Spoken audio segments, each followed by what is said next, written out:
దేవుడు మన పక్షమునుండగా మనకు విరోధి ఎవడు?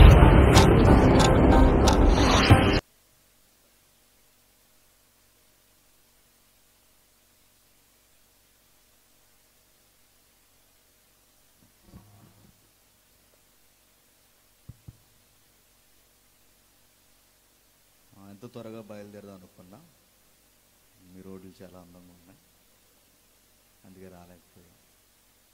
సుమారు మేము 6:30కి బయలుదేరిన ఇంచుమించు మీ భీమవరం నుండే 40 నిమిషాలు పట్టేసి. ఇక్కడ అర్థం చేసుకోండి, ప్రార్థన చేసుకుందాం.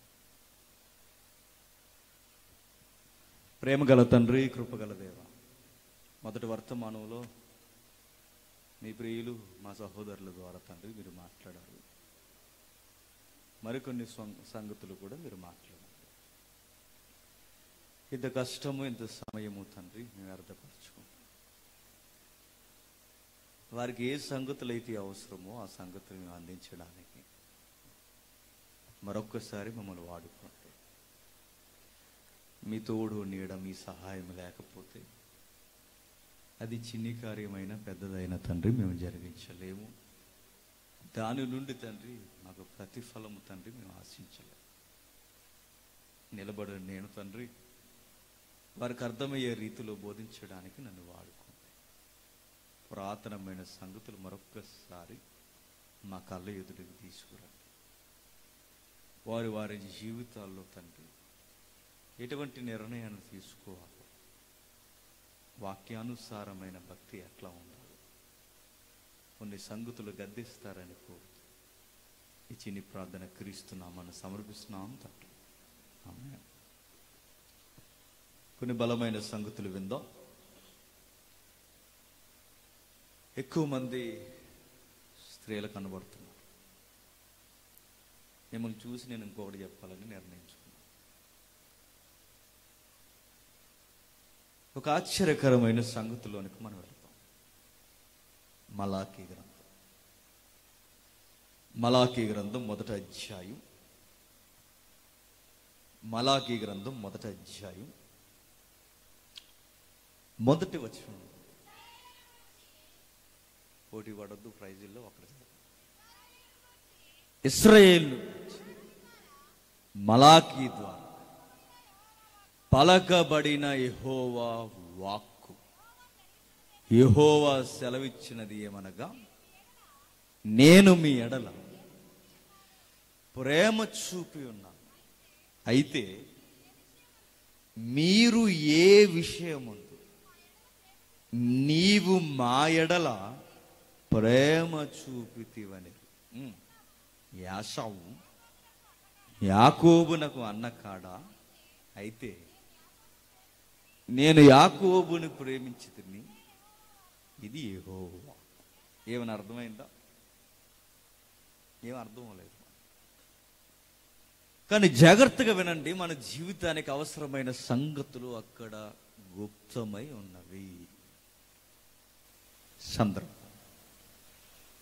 అది అక్షరాల క్రీస్తు పూర్వం 432 నుండి 333 మధ్యస్థపు కాలంలో జరుగుతున్న సంగతి. మరలా క్రీస్తు పూర్వం 432 నుండి 333 మధ్యలో జరుగుతున్న సంగతి. ఏం జరుగుతున్నాయి అక్కడ? అప్పటికే ఇశ్రాయేలు సమాజం కుళ్ళిపోయింది. ఎంత దారుణాతి దారుణంగా అది కొలాప్స్ అయిపోయిందంటే, దేవుని ప్రేమను ప్రశ్నించేంత గర్వం వచ్చిందట. ఎవరికి? ఇశ్రాయేలీలు, అదే దేవుని పిల్ల. నిజమేనండి. మనకు 5 ఏళ్ళు నోట్లోకి వెళ్ళాయి అనుకోండి, మన కళ్ళు ఉన్న దగ్గర ఉండవు, పైకి వెళ్ళిపోతాయి. ఇశ్రాయేలు కూడా అన్ని విధాలుగా బాగా చూస్తే, బాగా చూసిన వాడి మీదకే తిరగబడ్డాడు. నువ్వు ఏం చేసేవేటి మాకు అని అడిగారు. అంతేనండి. మనం కూడా చూడండి, బైబిల్లో రాయబడిన పదం ఏంటంటే, కృతజ్ఞత లేనివారు, అనురాగరహితులు. ఇశ్రాయేలు కూడా ఎట్లా వారంటే ఒకరోజు బానిసలుగా ఉన్న వీరికి స్వేచ్ఛనిచ్చి, ల్యాండ్స్ ఇచ్చి, డాక్యుమెంట్స్ ఇచ్చి, వాళ్ళ తదనంతరం వాళ్ళ నామినీ నేమ్స్ పెట్టి, అన్నీ పెట్టి, ఈ రోజు ఇంత పెద్ద చేస్తే ఈ రోజు వాళ్ళు అన్నారట, మమ్మల్ని ఏం చూసేసావులే అన్న. మొదటి అధ్యాయంలో దేవుని ప్రేమను ప్రశ్నించారు. రెండవ అధ్యాయానికి వచ్చేసరికి వారు భక్తిహీనమైన అర్పణలు అర్పిస్తున్నారు.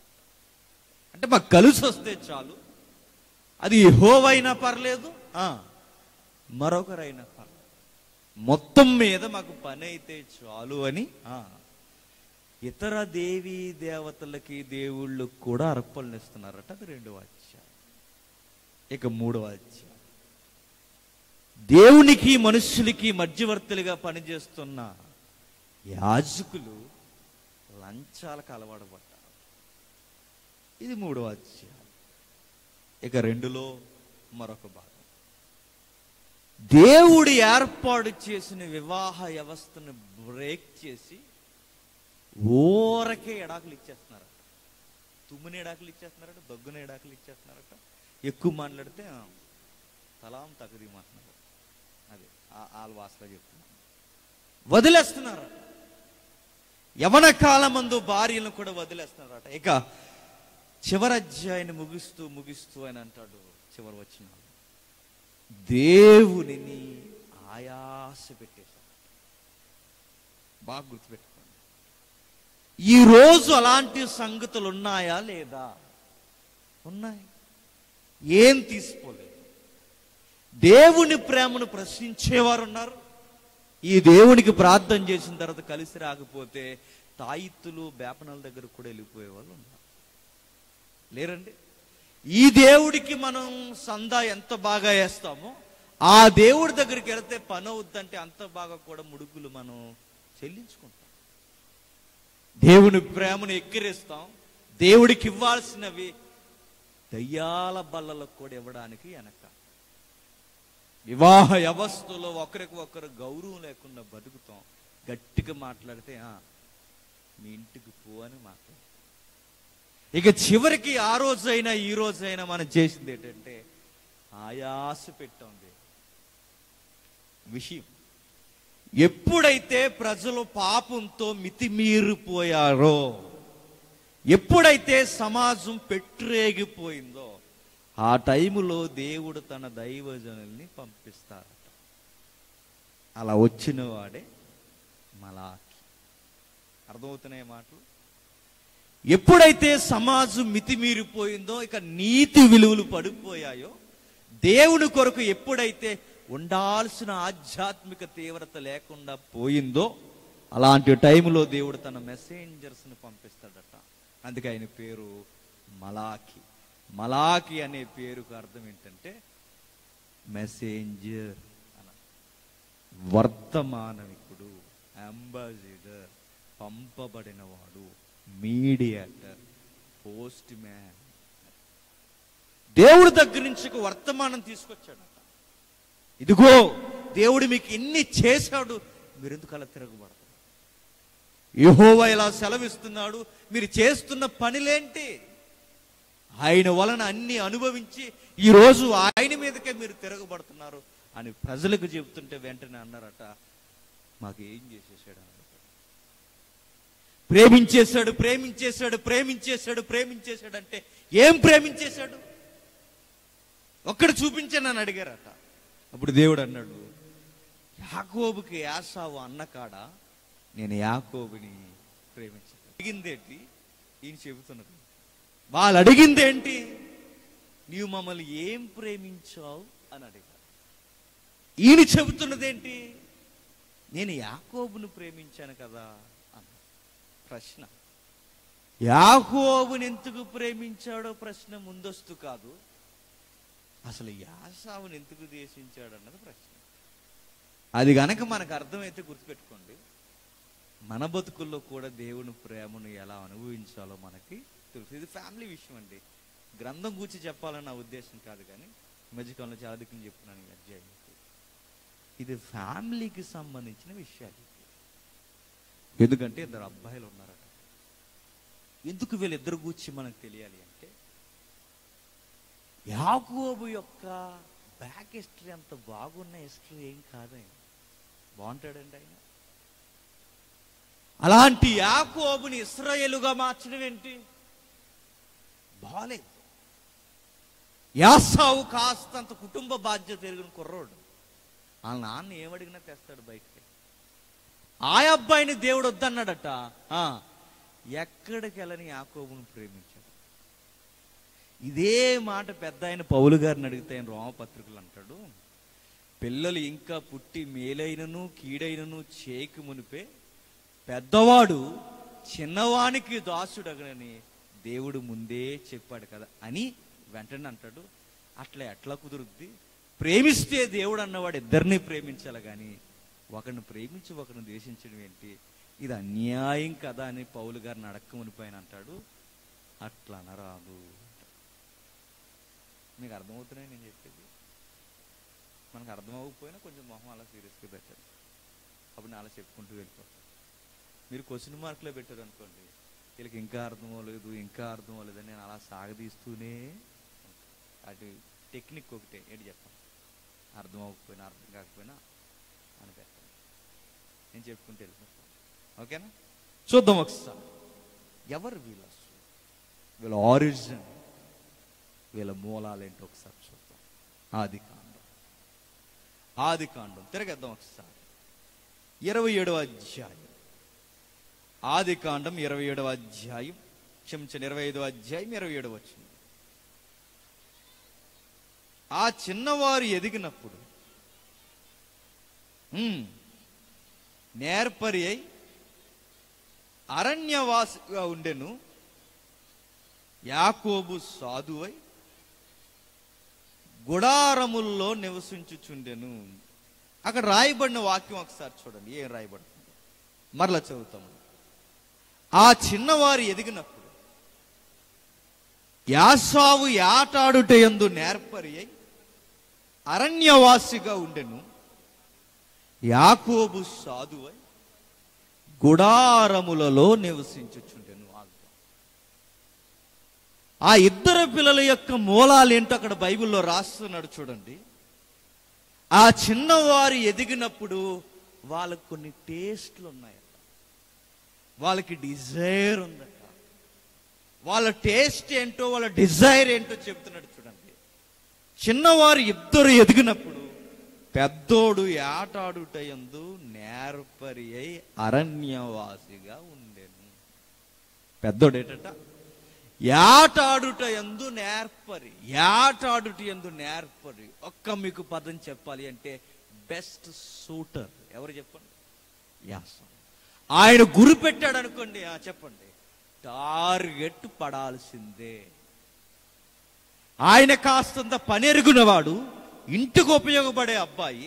ఆ అబ్బాయి తండ్రికి తల్లిదండ్రులకి కావలసిన ఆహార పదార్థాలు తీసుకురావడంలో బాధ్యత కలిగిన నేర్పరి. ఆయన గుర్తుపెట్టుకోండి, ఇండియాలో లేడు కానీ ఒకవేళ ఈ తరానికి ఆయన ఇండియాలో ఉండుంటే ఒలింపిక్ గేమ్స్కి ఈయన షూటర్గా పంపిస్తే ఖచ్చితంగా స్వర్ణం తీసుకొస్తాడు. ఎవరు? యాస్. ఎందుకంటే ఆయన టార్గెట్ పెట్టాడో ఖచ్చితంగా పడాల్సిందే. నిజంగా ఈరోజు చూడండి, సంవత్సరాలు ప్రాక్టీస్ చేసి వెళ్ళి అక్కడ కాల్సి రమ్మంటే చెప్పండి, కనీసం చెప్పండి స్వర్ణం వద్దు, సిల్వర్ కూడా తెస్తలేదు మనం, తెలుసా? కనీసం ఎంత ప్రాక్టీస్ చేసినా చేయట్లేదు. అక్కడ దాకా ఎందుకండి? పోలీస్ ట్రైనింగ్లో 9 నెలలు ట్రైనింగ్ ఇచ్చారు మా బ్యాచ్కి 2013. 9 నెలలు ట్రైనింగ్ ఇచ్చిన తర్వాత లాస్ట్లో ఈ ఫైరింగ్ అంతా నేర్పించి దానికి టెస్ట్ పెడతారు. లాస్ట్ పాసింగ్ అవుట్ పీరియడ్కి ముందు 300 మీటర్లు ఇలా ఒక బోర్డు పెట్టి ఒక మొత్తం ఇసుక బస్తాలన్నీ వేసి లైన్గా పడుకోబెడతారు. అందరినీ పడుకోబెట్టి ఈ బ్రిటిష్ తుపాకులు ఉంటాయి కదండి పొడవుగా 309, ఆ తుపాకులు తీసుకుని ఇక్కడి నుంచి 300 మీటర్లు అంటే ఇంచుమించు ఇలాంటివి ఇంకొక ఇంత కలిస్తే ఇక్కడి నుంచి అందరూ చూసారా, దాన్ని ఇంకొక 2 ఇంతలు కలిపితే దాన్ని 300 మీటర్లు అంటారు.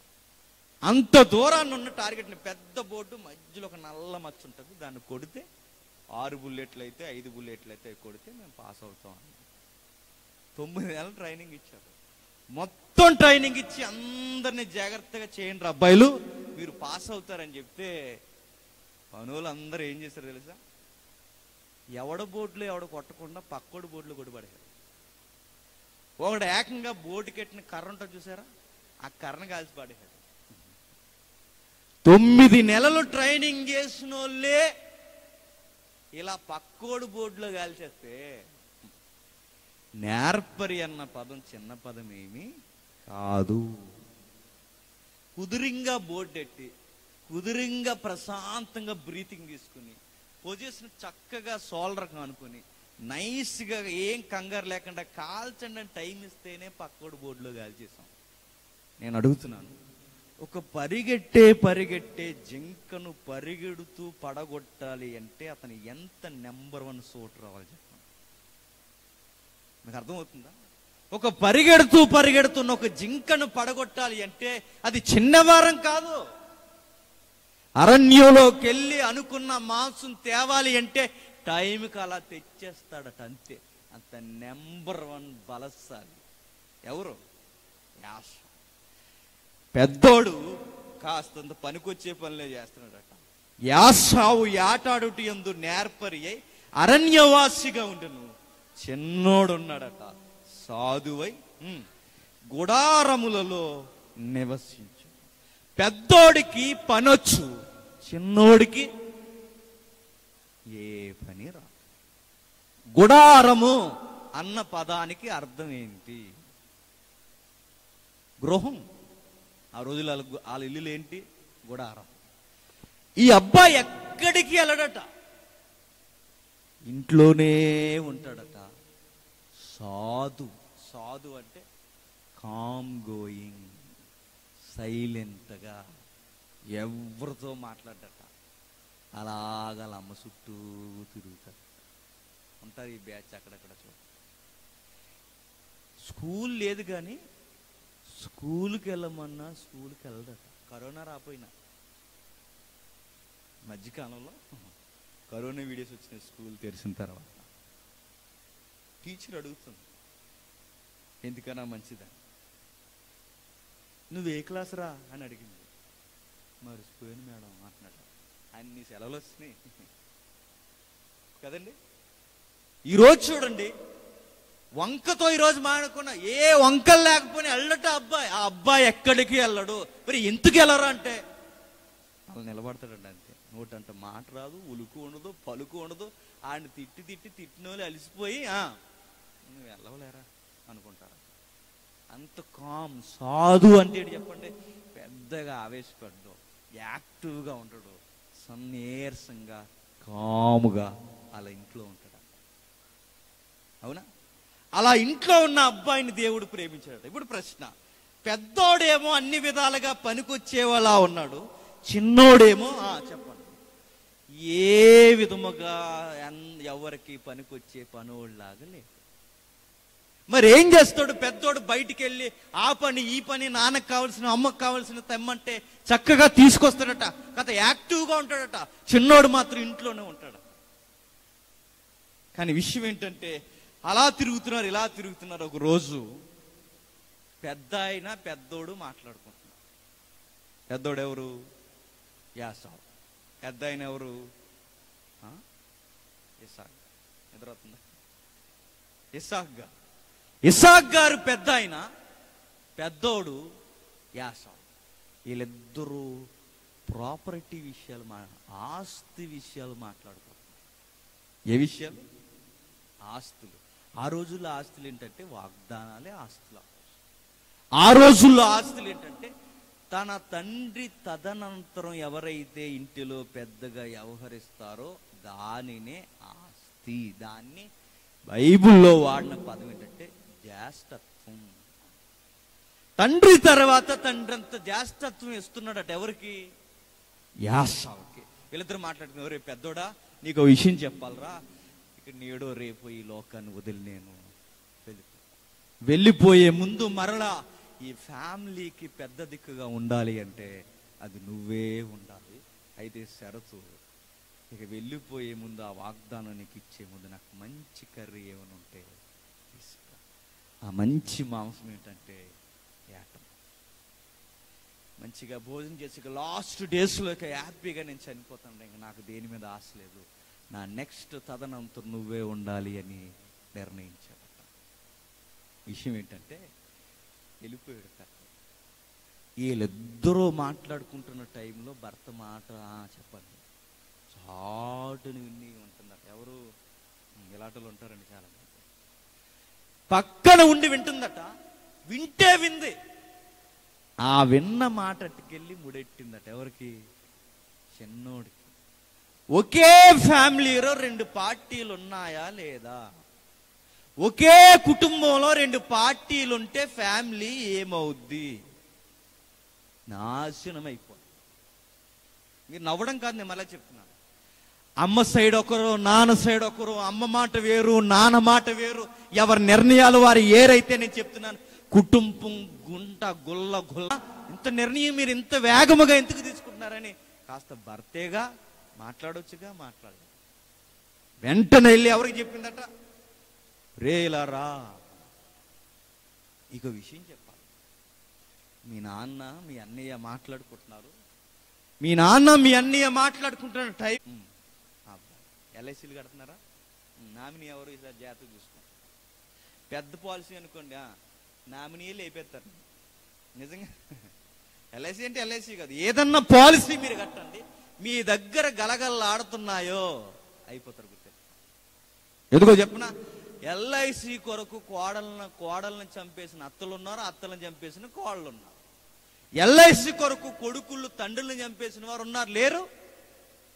ఆస్తుల కొరకు కకలావికలమైపోయిన కుటుంబాలు లేవా? ఇక్కడ అలాంటి గొడవ వస్తుంది. ఇప్పుడు ఆ కుటుంబంలో ఎలాంటి గొడవ వస్తుందంటే, ఇప్పుడు పెద్దవాడికి అన్ని ముట్ట చెప్పేసేలా ఉన్నాడు, మరి చిన్నోడి పరిస్థితి ఏంటి అని వెంటనే చెప్పేసిందట.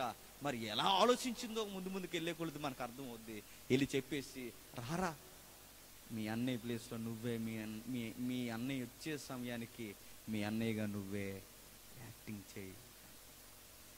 అప్పటికే బాగా వాళ్ళ అన్నయ్యని అప్పటికే డామినేట్ చేస్తూ కానీ రాయితీలు లాగేస్తున్నాడు ఈ అబ్బాయి. ఎవరు? యాకోబు.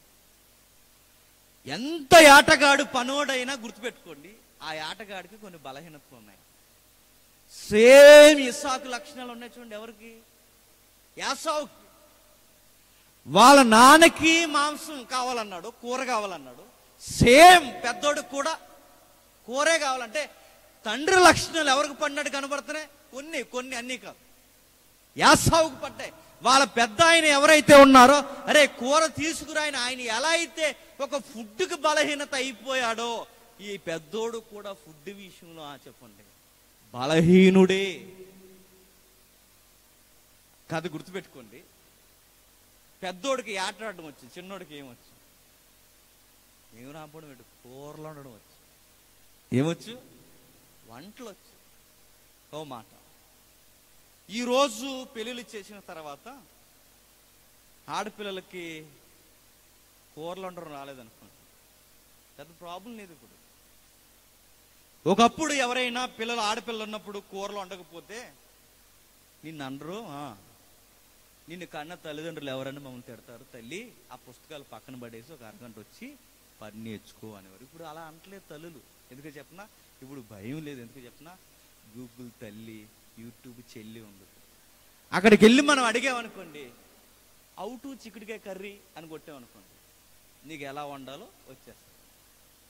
చికెన్ ఫ్రై ఎలా చేయాలి, మటన్ ఫ్రై ఎలా చేయాలి, నీకు అన్నీ వచ్చేస్తాయి.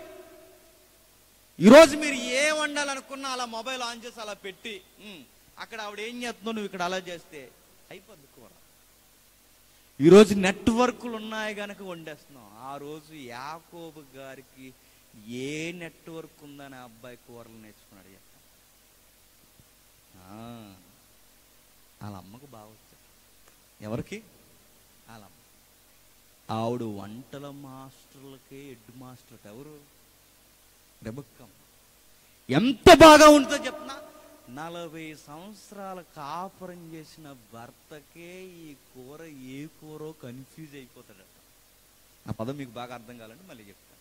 40 సంవత్సరాలు కాపురం చేసిన భర్తకి బారు ఎండిన కూర ఏటో గుర్తుపట్టలేనట్టంత వెరైటీగా ఉంటుంది. ఎవరు?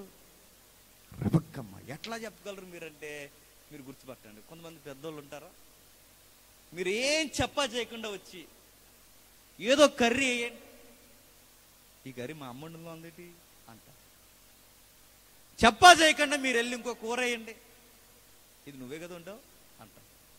అంటే వాళ్ళకి తిని తిని కాపురం చేసి కూర ఎవరు ఉండారో చెప్పేస్తారు వాళ్ళు. అక్కడ దాకా ఎందుకంటే మనకు తెలియదండి. మన అమ్మ చేతి వంటకి వదిన వంటకి మనకు తేడా తెలీదు, ఖచ్చితంగా తెలిసిపోతుంది. మనం తిని తిని ఎవరుండారో మనం చెప్పగలం. మరి ఇస్సాకు ఎందుకు చెప్పలేకపోతున్నాడు? మంచోడు, తెలివైనవాడు, గొప్పవాడు, విశ్వాసి, ఈయన ఎందుకు చెప్పలేకపోతున్నాడు అంటే ఇస్సాకే కాదు నేను చెప్పాలి. ఈరోజు నువ్వు నెల్లి అక్కడ కూర్చున్నా ఎవరు చెప్పలేరు. ఎందుకో చెప్పనా? ఆ వండే ఆవిడ మామూలు ఆవిడ కదా. ఎవరావిడ? రెబెక్కమ్మ. ఆవిడ వండితే గరం మసాలా వాడికి మతొద్దట, అంత బాగుంటుందట. ఎవరు? మీరు గుర్తుపెట్టుకోండి, మేక మాంసాన్ని ఏట మాంసం అని నమ్మించేలా వంట చేసిందంటే ఆవిడ ఎంత చేయి తిరిగిన వంట మేస్తారో మీకు అర్థమైంది. ఈరోజు మనం చూడండి, ఓ కూర ఉండి ఆ కూర పేరు చెప్పినా నాకు అలా అనిపించట్లేదంటే మనం ఉంటే. ఓ రోజు మా ఇంట్లో కూర ఉంది, మా ఆవిడ వండి పెట్టింది. అసలు ఏమంటుందని, గుడ్ ఫ్రై ఉంది కదండి, ఎగ్ బుల్టా అంటారు ఇటు సైడ్. ఎగ్ బుల్టా చేసిన తర్వాత పెట్టింది. ఏమంటుందని, ఆ తెల్లపిండి వెళ్ళింది అన్న. మొహం ఈస్ట్కి పోయి తూర్పు, నా కూరను తెల్లపిండి అన్నమాట.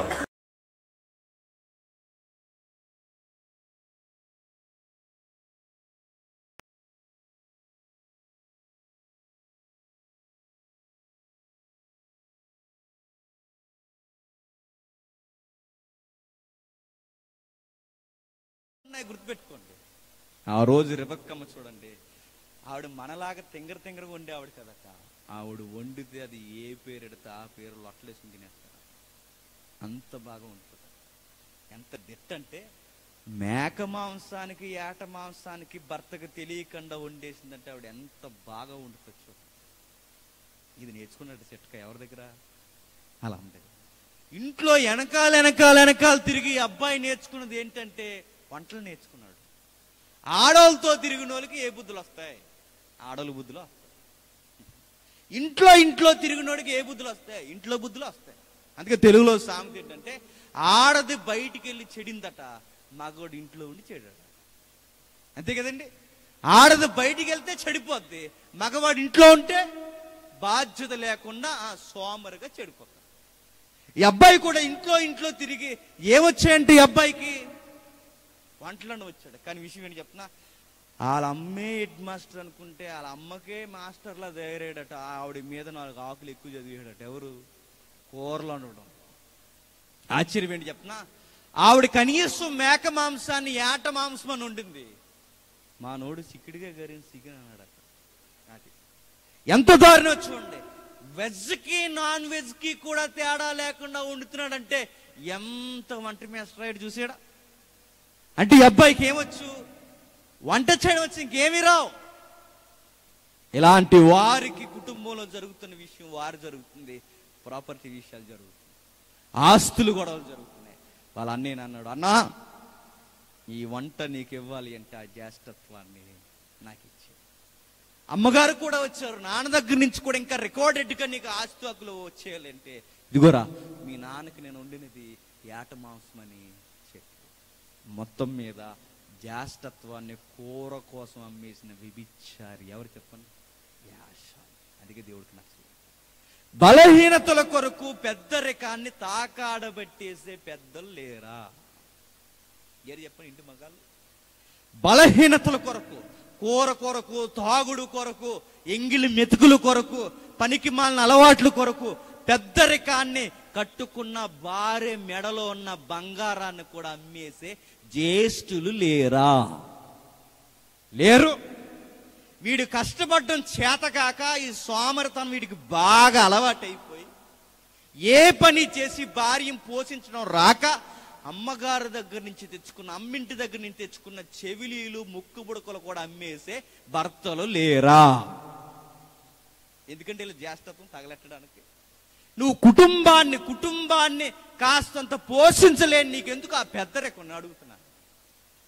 సారా ప్యాకెట్కి, బ్రాందీ కాయలకి, బలహీనతలకి, లేనిపోని తిండ్లకి, భార్య మెడలో ఉన్నవి, చెవులుకున్నవి, ఇంట్లో ఉన్న వస్తువుల్ని ఊరకి అమ్మేసే పెద్దలు లేరా?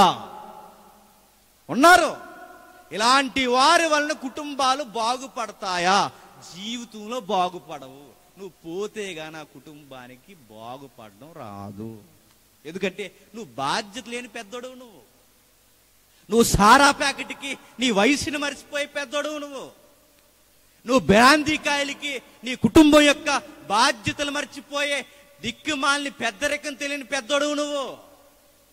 లేరండి ఎలాంటి వాళ్ళు విలేజ్ కల్చర్లో కేవలం చిన్న చిన్న అలవాట్ల కొరకు వయసును మర్చిపోయి వ్యవహరించే వ్యక్తులు లేరా?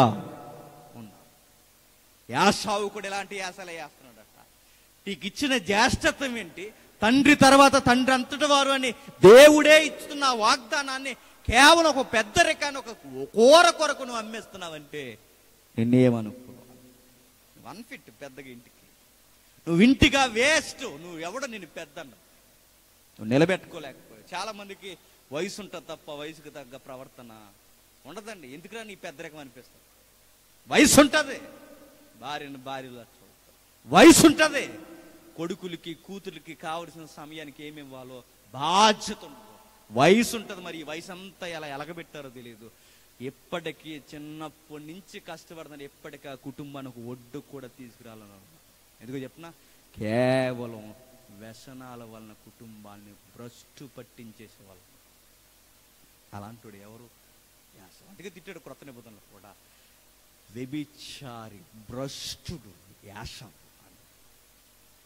ఒక్క పూట కూటు కొరకు జ్యేష్ఠత్వాన్ని నమ్మేస్తున్నాడు. అంటే నేను అడుగుతున్నాను, యాసావనే కాదు, కుటుంబ వ్యవస్థలో పెద్దరికాన్ని ఒక్క పూటకే కాదు, గుక్కెడు బ్రాందీ కొరకు, చిటికెడు సారా కొరకు అమ్మేసే వాళ్ళు కూడా నేను చెప్తున్నాను భ్రష్టులు, వ్యభిచారులు. కుటుంబానికి బాధ్యత నెరగని ఏ పెద్ద అయినా నేను చెప్తున్నాను, ఎప్పటికీ నీ కట్టుకున్న దానికి పండగ వచ్చినా పబ్బం వచ్చినా కనీసం ఒక చీర కూడా కొనలేకపోతున్నావు అంటే నువ్వు పెద్దరికాన్ని వేస్ట్ అని చెప్తున్నా. మరలా వేస్ట్ అయిపోయావు. నీ కుటుంబంలో ఉన్న పిల్లలకి టైం కూడా నువ్వు ఫీజులు కట్టలేకపోతున్నావు అంటే వేస్ట్ గాడివి నువ్వు. నిన్ను దేవుడు అనవసరంగా ఆ కుటుంబానికి పెద్ద దిక్కు చేశాడు. చూస్తాడు ఏదో ఒక రోజు దేవుడు ఎర్రగొట్టేస్తాడు. గుర్తు ఆ రోజు ఇలాంటి పనులే చేస్తున్నాడు యాసావు. చిన్నోడు ఏదో లాగేసుకోవాలని ఏదోలా ప్లాన్ చేస్తున్నాడట. అలాంటి టైంలో రెబెక్కా కలగ చేసుకుంటుంది. విషయం ఏంటంటే పెద్దోడి కన్నా చిన్నోడికి ఆస్తులు దక్కాలని కంగారు పడుతుంది. ఎవరు చెప్పండి? రెబెక్కా. ఇప్పుడు ప్రశ్న, పెద్దోడు ఎవరికి పుట్టాడండి? రెబెక్కమ్మకేగా. ఐగుప్తురాలకి ఏం పుట్టలేదుగా, రెబెక్కమ్మకే పుట్టాడు. చిన్నోడు ఎవరికి పుట్టాడు? ఎవరికి పుట్టారు? రెబెక్కమ్మకే పుట్టాడు. నేను అడుగుతున్నాను, ఇద్దరు ఒకే తల్లికి పుట్టినప్పుడు ఎందుకు ఈమెకి పక్షపాతం ఇస్తుంది? ఒకరికి తెలివిని. మరొక మాట మనం అధ్యాయం గమనించాలి. వాళ్ళ నాన్న వాళ్ళు వచ్చిన పెద్దోడు మాట్లాడుకుంటే ఈవిడ తల్లిగా ఎందుకు కంగారు పడిపోతుంది? ఈవిడికి ఏమైనా ప్రత్యేక అకౌంట్లు ఉన్నాయంటారా? ఎందుకు మరి? ఎందుకు ఇంత కంగారు పడుతుంది? చిన్నోడిని తెర మీదకి తీసుకురావాలని ఎందుకు ఈ ఆతృత? పెద్దోడంటే ఇష్టం లేదంటే ఇష్టమే. ఎందుకు చెప్పినా, మీ ఇద్దరు కొట్టుకుని ఒకే రోజు చావడం నాకు ఇష్టం లేదన్నది. మీ ఇద్దరు తన్నుకు చావడం నాకు ఇష్టం లేదండి. మరి పెద్దవాడిని చిన్నవాడిని ఒక్కలా ప్రేమించకుండా ఎందుకు చిన్నోడిని తెర మీదకి తీసుకొస్తుంది? ఏదో కారణం ఏముంది చూద్దాం ఒకసారి.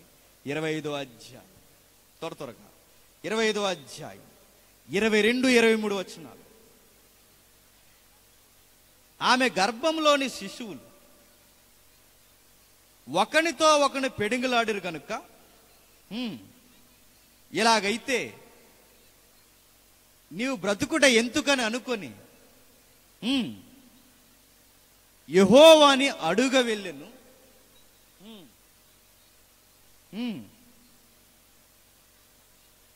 ఆగుదాం. విషయం జరుగుతుంది చూడండి. అక్కడ ఆమె గర్భంలోని శిశువులు ఒకరితో ఒకరు పెనుగులాడిరు గనక.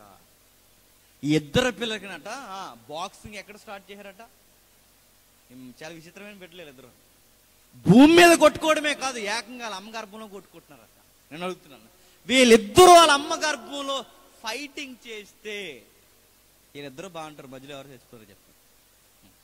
ఆవిడకి అర్థమైంది విషయం. ఎవరికి? తెలుగులో ఒక సామెత ఉంటుంది, దున్నపోతు దెబ్బలాడుకుని చెప్పండి మధ్యలో ఉన్న లేగదోని చంపేసినాయి, తొక్కేసినాయి అంటే మధ్యలో ఈ రెండు దెబ్బలాడుతుంది.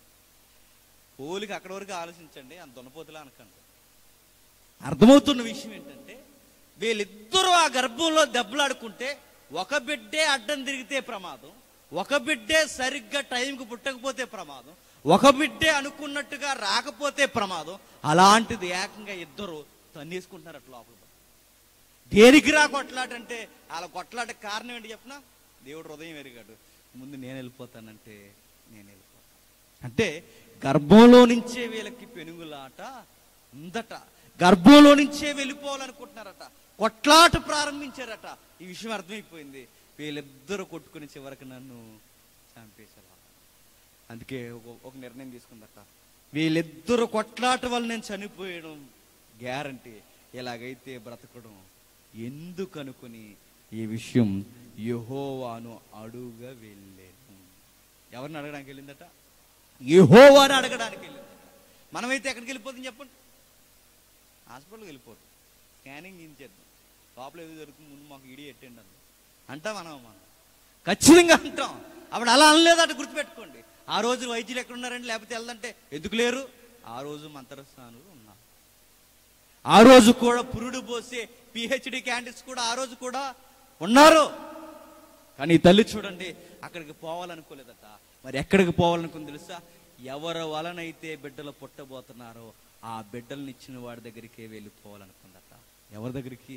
దేవుని దగ్గరికి, యెహోవా దగ్గరికి వచ్చి అడుగుతుంది, దేవా వీళ్ళిద్దరూ పోట్లాడుకుని చివరికి నన్ను చంపేసేలా ఉన్నారు, అందుకే నేను అడుగుతున్నాను ఏంటి పరిస్థితి?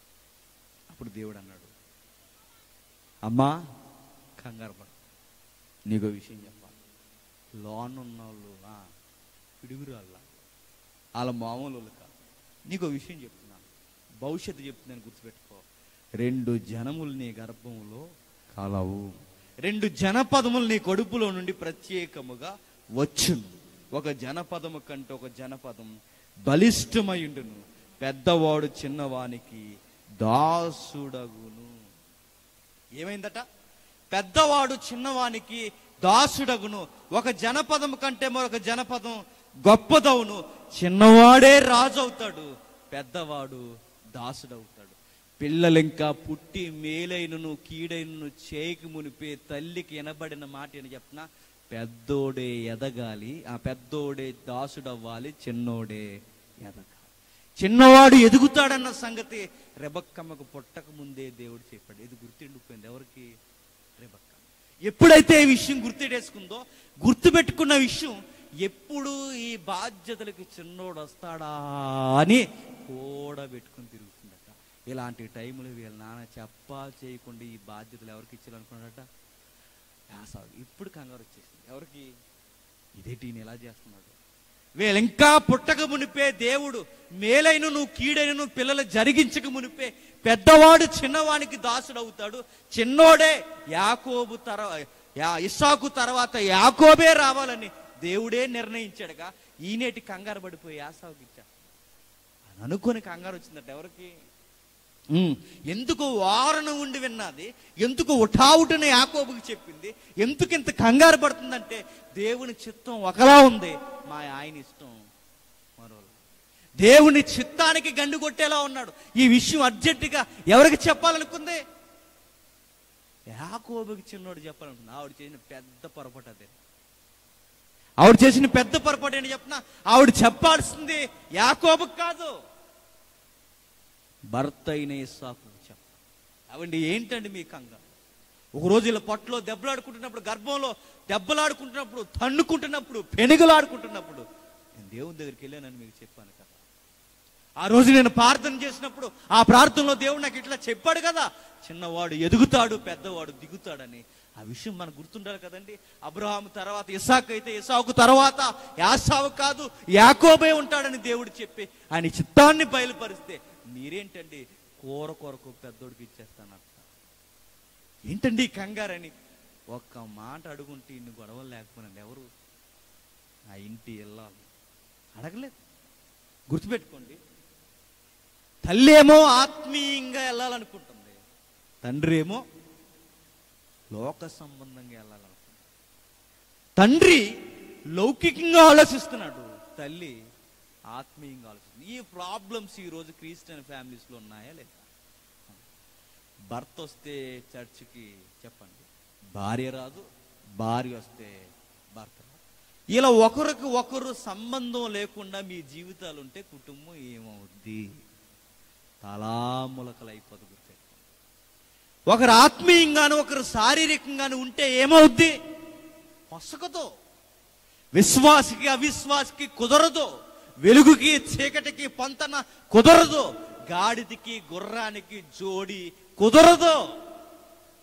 ఆ రోజు ఆ కుటుంబంలో వచ్చిన పెద్ద ప్రమాదం ఏంటి చెప్పిన, ఆవిడేమో ఆత్మీయంగా నిర్ణయం తీసుకోవాలనుకుంది, ఈయనేమో కేవలం ఫుడ్ కొరకు పెద్దోడికి ఇచ్చేస్తాను.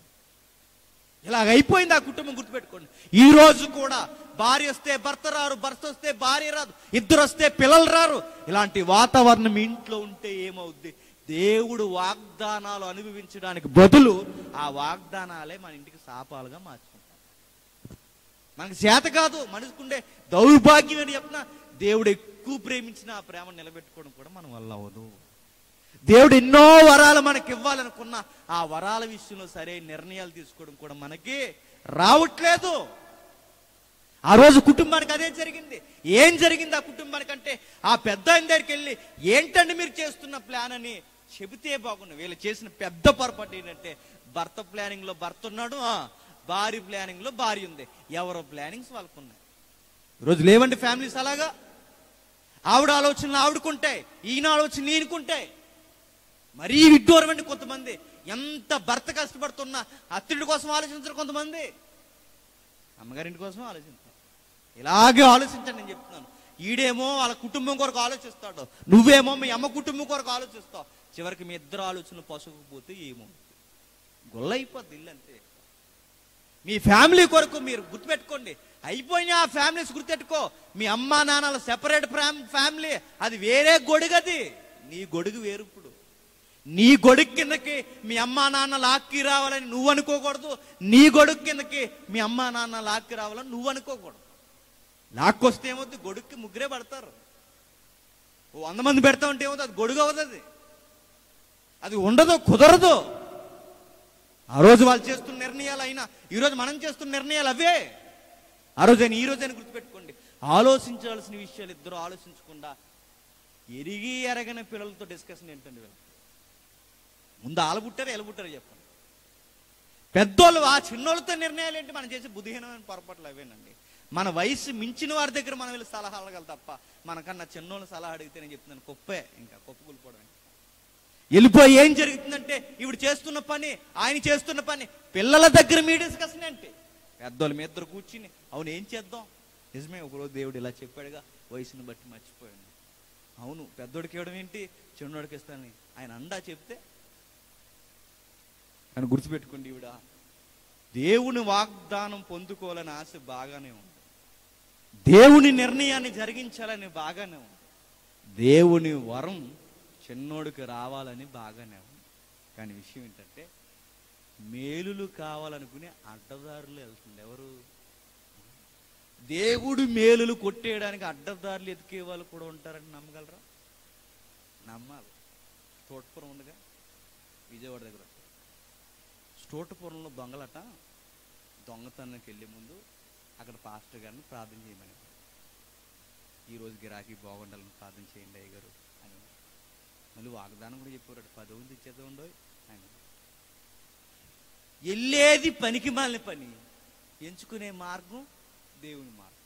మనం దేవుని మార్గాన్ని ఎంచుకుంటాం, వెళ్ళే మార్గం వక్ర మార్గం ఎంచుకుంటాం. దీని వలన రాయితీలు రావు చెప్పండి, రాళ్ళు వచ్చి మీద పడిపోతాయి. రెబెక్కమ్మ చేస్తున్న పని ఏంటి చెప్పిన? దేవుడి చిత్తాన్నే నెరవేర్చాలనుకుంటుంది, కానీ వెళ్ళే మార్గం అడ్డగోలు మార్గం. ఇది లేరండి, దేవుడికే కలిసి వస్తుందంటే లంచాలు ఇచ్చేవాళ్ళు లేరు. ఎందుకు లేరు? ఇప్పుడు మలాఖీలో చూసాం కదా, దేవుడికే లంచాలు ఇచ్చే వాళ్ళు ఉన్నారు. దేవునికే, ఇదిగో మాకు ఈ పని చేయి, నీకు ఎంత ఇస్తాం, మాకు ఈ పని చేయి, నీకు 1,00,000 రూపాయలు 10,000 ఇస్తాం. లంచాలు ఇవన్నీ. ఇలాంటి మార్గాలు ఎదుగుతుందంటే ఎవరు? రెబెక్కమ్మ. ఎలాంటి మార్గం అంటే ఇదిగో ఆ చిత్తాన్ని నెరవేర్చడానికి ఏదో రకంగా అడ్డంగా వెళ్ళిపోవాలని అబద్ధాలైనా ఆడేస్తున్నారు. మొట్టమొదటి అబద్ధం ఆడడం చూశాడు ఎవరు? యాకోబు చూశాడు. మొట్టమొదటి అబద్ధం ఏంటంటే మేక మాంసాన్ని ఏట మాంసం అంది. వాళ్ళ నాన్న అడిగితే ఏం చెప్పమని తెలుసా? నేను యాసావుని యాకోబుని కాదని చెప్పమంది. ఇవన్నీ అమ్మే నాన్నకి ఇలా చెప్తుంటే చిన్నోడికి ఇంకా ధైర్యం రాదండి. మా అమ్మే మా నాన్నకి ఇన్ని వేస్తుందంటే నేను ఎన్ని వేసినా పర్లేదనుకోడు. మా అమ్మే ఏం చేస్తుంది? ఇదిగో మా అమ్మే ధైర్యంగా అబద్ధం చెబుతుంది. మా అమ్మ ముందు నేను ధైర్యంగా అబద్ధం చెప్పొచ్చని ధైర్యం తెచ్చుకుంటాను. ఓ మాట నేను అడుగుతాను, ఇస్సాకు కంటే కొలు కనబడవు, రెబెక్కమ్మ కొలు కనబడుతున్నాయి లేదా? కనబడుతుంది. ఇస్సాకు కంటే సరిగ్గా చూడలేడు, రెబెక్కమ్మ చూడగలదా? చూడలేదు. మరి ఆ రెబెక్కమ్మ చూస్తుండగానే సొంత తండ్రికి అబద్ధం యాకోబు ఎలా చెప్పగలుగుతున్నాడు? ధైర్యం వచ్చింది. ఎవరిని బట్టి? వాళ్ళ అమ్మను బట్టి. వాళ్ళ అమ్మే కొడుకు ముందంత ధైర్యంగా భర్తకు అబద్ధాలు చెప్తుంటే పర్లేదులే అనుకున్నాడు. ఎవరు? నువ్వు కూడా గుర్తుపెట్టుకమ్మా తల్లులారా, మీ కొడుకుల ముందు మీ భర్తలకి బిస్కెట్లు మస్కెట్లు కొట్టారనుకోండి, మీ కొడుకులు చూస్తారు తెలుసా? మా అమ్మ ఇలా చేస్తుందా, నేను చేసినా పర్లేదు అనుకుంటాను. నువ్వు తింగర పనులు, అబద్ధాలు, ఇంకొన్ని మాటలు నేను మాట్లాడకూడదు, ఇలాంటివన్నీ చేశారనుకో మీ కూతురు చూస్తారు తెలుసా? అప్పుడు వాళ్ళు కూడా అనుకుంటారా, మా అమ్మాయి ఎలా ఉంది, నేనున్నా పర్లేదు అనుకుంటా. గుర్తుపెట్టుకో, నేను ఎవరు చూడలేదు అనుకోకు, నీ కూడా తిరిగి నీ ఇంట్లో నివసిస్తాను, నీ పిల్లలు నేను ఖచ్చితంగా చూస్తాను. యాకోబు చూసాడు ఇవన్నీ చూసి ధైర్యంగా చెబుతున్నాడు. ఎప్పుడైతే వీళ్ళిద్దరూ సరైన నిర్ణయం తీసుకోలేకపోయారో, ఒకరి నిర్ణయాన్ని ఒకరు వేరువేరుగా తీసుకున్నారో, వేరు టైమింగ్స్గా వీరు మారిపోయారో, ఆ టైంలో వీరు దెబ్బతినేశారు. విషయం అర్థమైపోయిందట. చివరికి చిన్న అబద్ధాలు, జ్యేష్ఠతతో హక్కులు ఒకరిని ఒకరు చంపుకునే స్థితికి వచ్చేసేట. 27వ అధ్యాయం 41 వచ్చిన ముగించేస్తున్నాం త్వరగా. 27వ అధ్యాయం 41 వచ్చిన తన తండ్రి యాకోబుకిచ్చిన దీవెన నిమిత్తము యాషావు అతని మీద పగబెట్టెను. మరియు యాషావు సమీపముగా ఉన్నవి. అప్పుడు నా తమ్ముడైన యాకోబును సంపెదననుకుని. ఆగుదాం ఒకసారి, ఒక మాట అడుగుతున్నాను. యాసావు స్కెచ్ చేసి కూర్చున్నాడు. ఎప్పుడో చెప్పినా మా నాన్న ఇలా కళ్ళు ముయ్యిని మా తమ్ముడిని వేసేయడానికి రెడీగా ఉన్నాను ప్లాన్ ఇది. ఎందుకంటే మా నాన్న చూస్తుండగా, మా నాన్న ఉంటుండగా మా తమ్ముడిని నేనేమి అనలేదు. ఎందుకంటే మా నాన్న వెళ్ళిపోయేటప్పుడు దుఃఖంతో వెళ్ళిపోవడం నాకు ఇష్టం.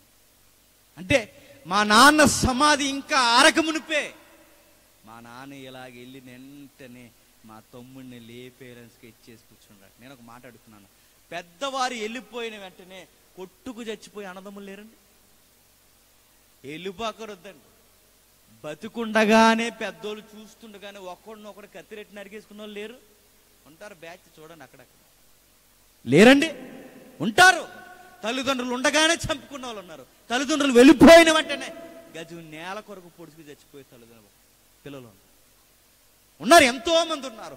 ఆ రోజు కూడా లౌకికంగా ఆలోచిస్తున్నారు. యాసవ్ అంటున్నాడు, మా నాన్న వెళ్ళిపోనే మీరు సంగతి ఏడు చూస్తాను. అడుగుతున్నాను, దేని కొరకయ్యే ఈ సంగతి అంటే కేవలం జ్యేష్ఠత్వం అనే ఆస్తులు, దాని ఆస్తిగానే పోలుస్తున్నాను. ఆస్తులు కొరకు తమ్ముడిని చంపేయాలనుకున్నాడు. ఈ విషయం పెద్దలు ఇద్దరికి తెలిసిపోయింది. ఎవరికి? ఇస్సాకుకి, రెబెక్కాకి. ఎప్పుడైతే తెలిసిపోయిందో తల్లి బాధపడింది. ఒక్కనాడే చివరి వచ్చిన 45లో చివరి మాట, ఒక్కనాడే మీ ఇద్దరు నేను పోగొట్టుకున్న ఎలా. ఒకే రోజు మీ ఇద్దరు కోటికి చచ్చిపోవడం నాకు ఇష్టం లేదు. పొరపాటుని అడుగుతున్నాను. పొరపాటు యాకోబు కాదు, పొరపాటు యాసావు కాదు, పొరపాటు ఎవరు చెప్పినా ఆ పెద్ద తెలకాయలు ఇద్దరు. ఎవరు ఆ పెద్ద తలకాయ? ఇస్సాకు, యాకోబు. వాళ్ళు చేసిన పొరపాట్లు ఒక్కడు గుర్తుపెట్టుకోండి. పెద్దలుగా వారి నిర్ణయం తీసుకోలేకపోయారు, పెద్దలుగా ఇద్దరు మాట్లాడుకోలేకపోయారు, పెద్దలుగా వారు మాట్లాడుకోవడానికి బదులు చిన్నలతో మాట్లాడారు. వాళ్ళు చేసిన తప్పులు, ఒకరు ఆత్మీయంగా ఆలోచిస్తున్నారు, మరొకరు శారీరకంగా ఆలోచిస్తున్నారు. ఆత్మీయతలో మరలా శారీరకమైన అబద్ధాలు కలిపి సరిపేస్తుంది రెబెక్కమ్మ. ఇన్ని కుటుంబం నాశనం అయిపోవడానికి కారణాలు అయిపోయి, ఇన్ని కుటుంబం దెబ్బతినిపోవడానికి కారణాలు అయిపోయినాయి. ఎప్పుడైతే కారణమైందో ఇస్సాకు ఒక విషయం అర్థమైందట, అరే తప్పు చేశాను. నువ్వేం చేస్తావంటే ఇదిగో ఇక్కడి నుంచి నువ్వు దూరంగా వెళ్ళిపో. నిజమే, మీ అమ్మ చెప్పిందో ఎవరు చెప్పారో విషయం అయితే నాకు లేటుగానే అర్థమైంది. ఈ ఊర్లో నుంచి నువ్వు వెళ్ళిపోయి 28 అధ్యాయం. ఇక్కడున్న కుమార్తెలో ఎవరిని వివాహం చేసుకునకూడదు. నీవు లేచి పద్మనామలో ఉన్న నీ తల్లి తండ్రి అయినా, నీ తల్లికి తండ్రి అయినా బేతేలు ఇంటికి వెళ్ళి అక్కడ నీ తల్లి సహోదరుడైన లాబాను కుమార్తెలు ఒకదాన్ని వివాహం చేసుకోమని అతనికి ఆజ్ఞాపించు. వెళ్ళిపో, ఇదిగో సర్వశక్తి గల దేవుడు నీకు సంతానాభివృద్ధి కలగచేసి నిన్ను విస్తరింపజేసి పరవాసి అయిన దేశమును, అనగా దేవుడు అబ్రహాముకి ఇచ్చిన దేశమును నీవు స్వాస్యముగా చేసుకున్నట్లు. ఈ మాట ముందే తెలిస్తే బాగుంది. ఎవరికి? అబ్రహాము తర్వాత ఇస్సాకు, ఇస్సాకు తర్వాత ఆ దేశానికి వారసుడు ఎవరు? యాకోబు అని లేటుగా అర్థమవుతుంది. ఎప్పుడు చెప్పినా కుటుంబంలో గొడవలన్నీ జరిగిపోయాయి. ఎప్పుడు గుర్తుపెట్టుకోండి, గొడవలన్నీ జరిగిపోయాక అప్పుడు మనకు అర్థమవుద్ది, అసలు నేను అలా అనకుండా ఉంటే బాగు, ఆ బుద్ధి ముందే ఆడ, నేను అలా కోపపడకుండా ఉంటే బాగుంది, అది ముందే ఉండాలి.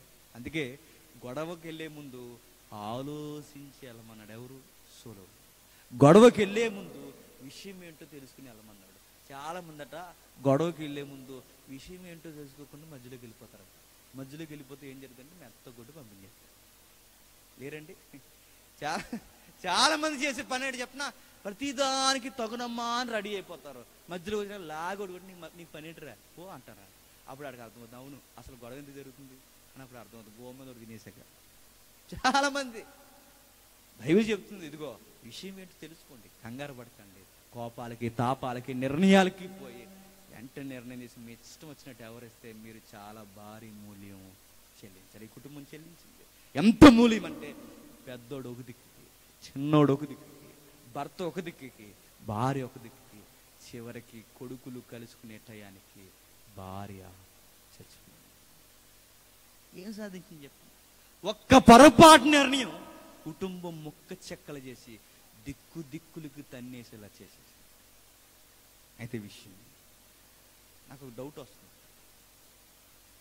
ఈ అబ్బాయికి పెద్దోడికి ఏటలు పట్టాలి, అరణ్యంలో తిరగాలని మోజొచ్చిందట, చిన్నోడికి ఆశీర్వాదాలు పిచ్చెట్టిందట. ఎవరికి?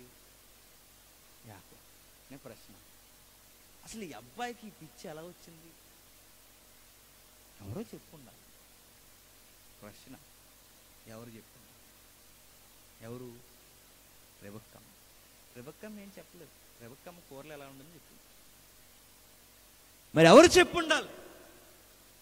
వాగ్దానాలకి వారసుడున్నాడు బైబిల్, విశ్వాసులకు తండ్రి ఉన్నాడు బైబిల్. అది ఎవరు? అబ్రహాం. ప్రశ్న, అబ్రహాం ఎలా చెప్తాడు? అప్పటికి అబ్రహాం లేడు కదా. ఎందుకు లేడు? అప్పటికి వాళ్ళిద్దరూ అబ్రహాంని ఏమని పిలుస్తున్నా తెలుసా? అబ్రహాం తాతయ్య, అబ్రహాం తాతయ్య. అబ్రహాంకి ఏమవుతారు వీళ్ళు? మనవాళ్ళు. అబ్రహాం ఎలా చెప్తాడంటే చెప్తాడు, చిన్న లెక్క అడుగుతాను చెప్పండి, త్వరగా ముగించేస్తాను, ఒట్టే చెప్పిందని ముగించేస్తాను. అబ్రహాము బ్రతికిన వయసు ఎంత? Very good, 170. అబ్రహాముకి సరిగ్గా జ్యేష్ఠ కుమారుడు ఇస్సాకు ఎన్ని ఏళ్ళకి పుట్టాడు? ఎన్ని ఏళ్ళకి? 100 ఏళ్ళకి. శారమ్మకు 90. 100 ఏళ్ళకి పుట్టాడు. ఎవరికి? అబ్రహాం.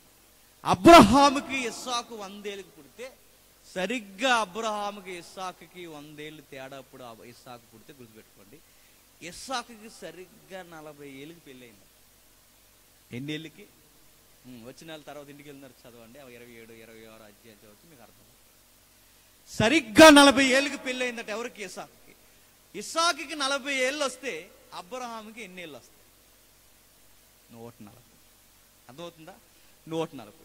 సరిగ్గా 40 నుంచి 60కి వచ్చేసరికి 20 ఏళ్ళకి 2 కొడుకులు పుట్టారట. ఎంత? 2 కొడుకులు. ఎంత? 2 కొడుకులు. అంటే ఇస్సాకుకి 60 ఏళ్ళు వచ్చేసరికి 2 కొడుకులు పుట్టారు. కరెక్ట్, సరిగ్గా 60 ఏళ్ళు వచ్చేసరికి 2 కొడుకులు. 40లో పెళ్ళి అయింది, 60లో 2 పిల్లలు పుట్టారు. 40లో పెళ్ళి అయింది, 20 ఏళ్ళు దాడేసరికి 2 పిల్లలు పుట్టారు. ఇప్పుడు అడుగుతున్నాను, ఇస్సాకుకి 60 ఏళ్ళు వస్తే అబ్రహాముకి ఎన్ని ఏళ్ళు వస్తాయి? 160 ఏళ్ళు వస్తాయి. ఇంకా ఎన్ని ఏళ్ళు ఉంటాయి? 15 సంవత్సరాలు ఉంటాయి.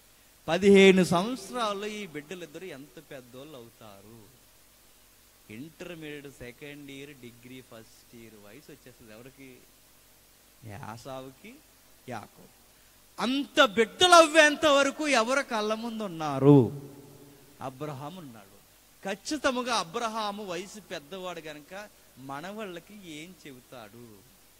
మనమైతే ఏం చెబుతాం? ఆ రోజుల్లో మీ నానమ్మ నేను అని మొదలెడతాం. నీ లవ్ స్టోరీ చెప్తావు. నువ్వు ఇంకా ఏం చెప్తావు? ఆ రోజుల్లో నానమ్మ అయితే నువ్వు మీ నాన్న తాతయ్య ఏం చేసేవాడు తెలుసా? కొంచెం అన్నం తినేసేవాడు రా అని. ఇప్పుడు ఇలాంటివన్నీ అడిగి చెప్తా. అని ఏం చేయమన్నాడు? 2 కంచాలు తినమని. నువ్వేం చెప్తావు? రే మీ తాతయ్యకి చాలా ఫాలోయింగ్ ఉంది తెలుసా అంటే ఇలాంటివన్నీ చెప్తావు. అడిగి మా తాత రికార్డ్ బదలగొట్టాలి అనుకుంటాడు ఎవరు అనుకోడు. ఇలాంటివన్నీ చెప్తారు ముసలమ్మ ముచ్చట్లు. అందుకే బైబిల్ అందే ముసలమ్మ ముచ్చట్లు వద్దంది. కానీ వృద్ధాప్యులు ఉన్నాడు ఎవరు? అబ్రహాం. అబ్రహాము మనవళ్ళకి కొడుకులకి ఏం చెబుతాడు? ఆయన ముచ్చట్లు చెప్పడు, ఆయన రికార్డ్స్ కోసం చెప్పడు. ఆయన చెప్పేది ఒక మాట, రే బతుకులు బాగుండాలి అంటే, జీవితం అందంగా ఉండాలి అంటే మనం దేవుని వైపు తిరగాలి, ఆయన నీతి న్యాయాలు జరిగించాలని పాఠాలు చెబుతారట. ఎవరు? అబ్రహాం. ఎక్కడుంది ఈ వాక్యం? ఆదికాండం 18వ అధ్యాయం. ఆదికాండం 18వ అధ్యాయం. త్వరగా ఆదికాండం 18వ అధ్యాయం 19వ వచనం. ఎట్లనగా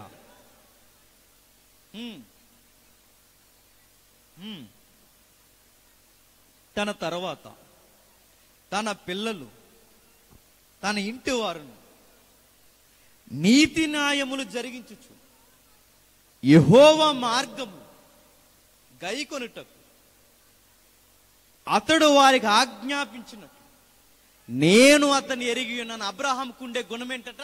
తన తదనంతరం ఉన్న తరాలు వారికి ఏం నేర్పిస్తాడట? నీతి న్యాయాలు నేర్పిస్తాడు. నీతి న్యాయం. నీతి న్యాయాలు ఎవరైతే జరిగిస్తారో అట్టి వారికి దేవుడు తోడు నీడ ఉంటాదని బిడ్డలకు చెప్పేవాడట. వాగ్దానాలు దేవుని నీతి మీద మమకారం పెంచేవాడట. ఎవరికి? తన తర్వాత ఉన్న బిడ్డలకి. ఈ విషయాలు, ఈ పాఠాలు ఇద్దరికి చెప్పుంటాడా? చెప్పుండడా? యాసావుకి యాకోబుకి కూడా చెబుతాడా? చెప్పడా? ఖచ్చితంగా చెబుతాడు. వీళ్ళిద్దరికే చెప్పినప్పుడు ఇద్దరికి ఒక్కలాగా ఎక్కలేదట. పెద్దోడికి అరణ్యం పిచ్చి ఎక్కిందట, చిన్నోడికి దీవుని పిచ్చి ఎక్కిందట. పాఠాలు చిన్నోడికి అర్థమైనవి తప్ప పెద్దోడికి ఎక్కలేదట. అలా వచ్చింది ఆశ ఎవరికి? యాకోబు. ఆ యాకోబు యొక్క వాగ్దానాలు నెరవేర్చాలనుకుంది రెబెక్కమ్మ. అడ్డదారులకు వెళ్ళింది. ఇంక అబ్బాయి చేసిన పనులకి, వాళ్ళ అమ్మ చేసిన అబద్ధాలకి, పెద్దోడికి చేసిన బలహీనమైన పనులకి, పెద్ద ఆయన తీసుకోలేని నిర్ణయాలకి, కొడుకులకి టైం వచ్చేసరికి ఏం చక్కబెట్టాలో ఆలోచించలేని ఆ పెద్దలు తీసుకున్న సరి అయిన నిర్ణయాలకు కాని పనులకి కుటుంబం మొక్క చెక్కలైపోయి, కుటుంబంలోంచి, గుడారంలో నుంచి ఏ ఇంటికి వెళ్ళని అబ్బాయి ఈరోజు ఇల్లు వదిలి పారిపోవాల్సిన పని వస్తుంది. ఎవరికి? యాకోబు. ఎందుకు ఇవన్నీ నేను చెప్తున్నాను? మలాకీ గ్రంథంలో ఉన్న మాట అర్థం చేసుకోవడానికి ఇవన్నీ మనం ఆలోచిస్తున్నాం. ఏం చెప్పాడు మలాకీలో? నేను యాషావుని దేశించింది, యాకోబుని ఎందుకు ప్రేమించాడన్న ప్రశ్నతో ఇప్పుడు వెళ్తున్నప్పుడు మలాకీ ఈజీగా అర్థమైపోతుంది. ఇప్పుడు ప్రశ్న, ఇంట్లో నుంచి పారిపోయాడు. ఇంట్లో నుంచి పారిపోయిన అబ్బాయికి ఇంట్లో ఏమన్నా పనులు అబ్బాయా? అబ్బాయి చెప్పండి. ఏ పనులు అబ్బలేదు. పెద్దోడు అనుకోండి ఎక్కడికి పోయినా బతికేస్తాడు. చిన్నోడు ఎక్కడికి వెళ్ళినా బతకలేడు. ఎందుకంటే ఆ అబ్బాయి కర్రీ పాయింట్ ఎట్టాలి తప్ప ఏం బతకలేదు. అంతే. ఆ రోజుల్లో కర్రీ పాయింట్లు లేవు, కానీ కర్రీ పాయింట్ ఒకటి వచ్చాయి ఎవరికి? యాకోబు. ఆ అబ్బాయికి ఏమీ రాదు. మరి ఏమీ రాకుండా ఎలా బతుకుతాడు? ఏమీ రానోడు ఏం చేస్తాడు? బయటికి పోతే బాగా వినాలి, ఈసారి మీకు హీరోలు కనబడతారు చూడండి. ఏమీ రానోడు బయటికి వెళ్ళిపోతే ఏం చేస్తాడు? లవ్ చేస్తాడు. ఏం చేస్తాడు? లవ్. ఇంట్లో నుంచి పారిపోయిన అబ్బాయి ఏం చేస్తున్నాడు? లవ్ చేసాడట. ఎవరిని? ఆవిడ కొంచెం పొగర ఎక్కువ ఉండో. ఎవరు? రాహి. అందం ఉంది కనుక పొగర. ఆవిడ పొగరగత్తి వెళ్ళి అన్నాడట, ఎవరు మందే అని అడిగాడు. ఎవరిని? పొగరకున్న ఆవిడ ఏమంటది? ఏ ఊరు మంది అని అడిగినట్టు ఏమంటది? ఈ ఊరే అంటది. అదే ఎవరి తాలీ కానీ అంటది. ఈ ఊరి తాలీకే అంటది. ఎవరు? అర్థం అవడానికి. సరే కానీ మీ ఫాదర్ నేమ్ సన్ ఆఫ్ చెప్తావా అన్నాడు. ఎవరు? సన్ ఆఫ్ లాభం. వెళ్ళాడు. మొత్తం మీద రిలేషన్స్ ఎలా ఉన్నాయో తెలిసాడు. ఇదిలో తిరుగుతారు చూడండి. ఈదులు మా నాన్నకి వయసు అయిపోతుంది, కనీసం అంది రావాలని ఆలోచించాలన్నారు. అర్ధరాత్రి వరకు ఒక పుస్తకం తీరు నడి వీధుల్లో నిలబడి ఏం చేస్తారా? సోది. అంటే ఆ సోది ఊరికి నాశనమే, కుటుంబానికి నాశనమే, చివరికి ఆడు నాశనమే. ఎందుకు బతుకుతున్నాడు కూడా తెలియదు. టైం పాస్ చేస్తారు అలా సెంటర్లోని. అలాగెలా చదువులు లేవేలకి, బాధ్యతలు లేవేలకి, నాన్నకేం అంది రావాలి లేవేలకే.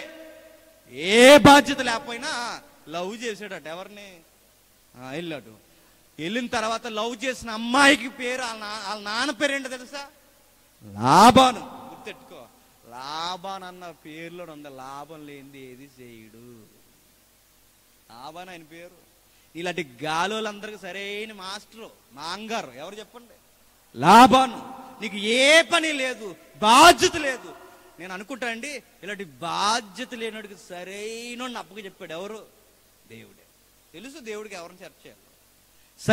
సరిగ్గా వెళ్ళాడు. మీ అమ్మాయి లవ్ చేస్తున్నా? అంత బాగా నచ్చిందా? చాలా బాగా నచ్చిందా? మా ఊర్లో ఒక రోజు పెళ్లి జరిగింది. ఒప్పుకోలు ఒప్పిస్తారు కండి. ఒప్పుకోలు పెళ్లి కూతురు దగ్గర ఒప్పుకోలు ఒప్పిస్తారు కదా, పెళ్లి కొడుకు పెళ్లి కొడుకుని. ఆడిని అడిగారు. ఆడికి ఏం పని లేదండి. అప్పటికి లవ్ చేసి పెళ్లి చేసుకున్నాడు సీరియస్గా ఎదిరించి. అప్పుడు ఒప్పుకోలు ఒప్పిస్తే ఆడ అంటున్నాడు ఒప్పుకోలు, మీకు ఈ అమ్మాయి నచ్చిందంటే, అమ్మాయి నచ్చింది అనాలి కదా, అలాగ అంటలేదు. చాలా బాగా నచ్చిందండి అంటున్నాడు. ఈరోజు అర్థమవుతుంది అడిగి, ఇద్దరు పిల్లలు కనేడు.